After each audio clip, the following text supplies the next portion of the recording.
حضرت صدیق اکبر رضی اللہ عنہ په خلفای اربعو کې هغه عظیم شخصیت دی چې د رسول الله صلی الله علیه وسلم د وفات په وخت کې هغه د ټول صحابه هغه ته د تسلی باعث ګرځېدلی دی، د هغې مخې ته حقیقت راوستی دی، هغه د لاس نه نیولی دي. د حضرت عمر غون شخصیت هغه حق ته او درستې خبرې ته راوستی دی. دغه وخت کې هغه پیغمبر علیه السلام سره خو د ساوتو په وخت کې حضرت ابوبکر صدیق رضی الله عنه سحر د پیغمبر علیه السلام طبیعت خو نو رسول الله صلی الله علیه وسلم ته وایي چې یا رسول الله نن خو ستاسو طبیعت ښه دی او ساخ په وخت کې پیغمبر علیه السلام وفات کیږي، د پیر ورځ ده، ستاسو طبیعت خو نن ښه دی. نو د دې یو کور په صنح کې او د مدینې منورې نه لغونې بهر د آبادۍ په څنډه یا رسول الله زه هلته لاړ شم، رضی شوي دي هلته تللی نیم، نه ستاسو طبیعت هم ښه دی. د الله رسول ورته اجازت ورکړو بیا چې څنګه هلته لاړو هلته ورپسې خبر لاړو چې د الله رسول دنیا نه تشریف یوړ. هلته رالو.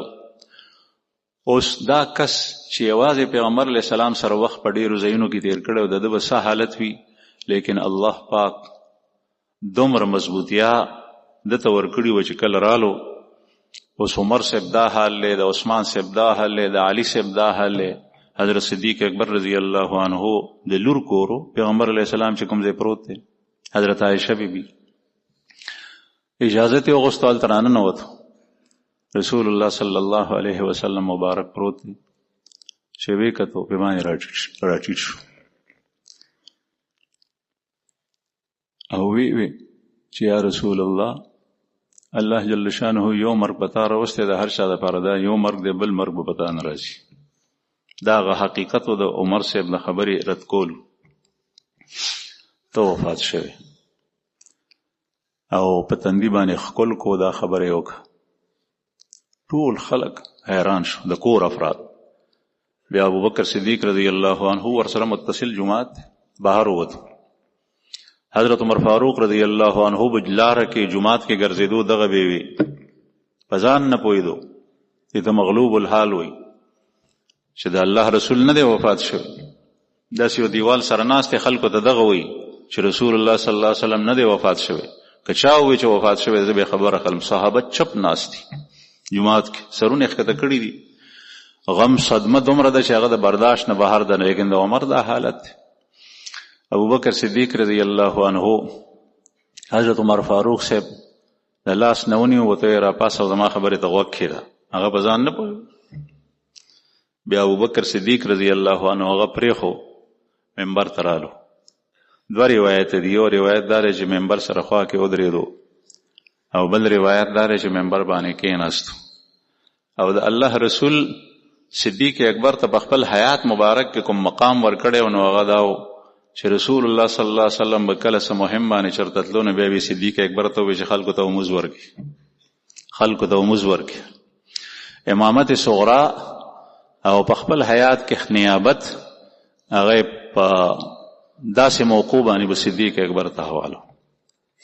نو ابوبکر صدیق صاحب رالو، بیا د قرآن پاک یو څو آیتونه وي.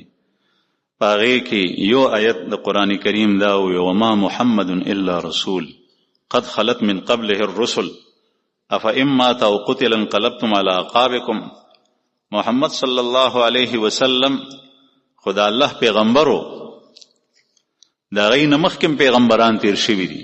وما محمد الا رسول، پیغمبر علیہ السلام دا الله رسول، خدای نو، معبود نو، الہ نو، خالق کائنات نو، رب السماوات والارضین نو. د دې کائناتو نظام چلون کې دی پسې الله دی.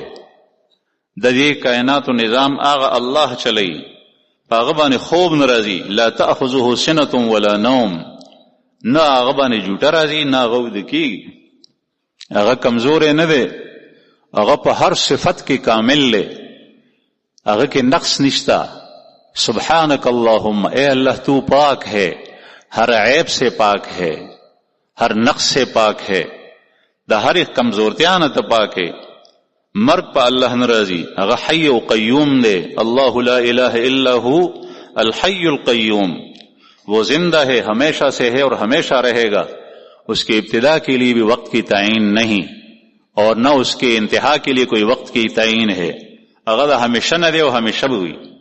لا تأخذه سنة ولا نوم، هغه باندې نه جوټه راځي او نه په خوب راځي.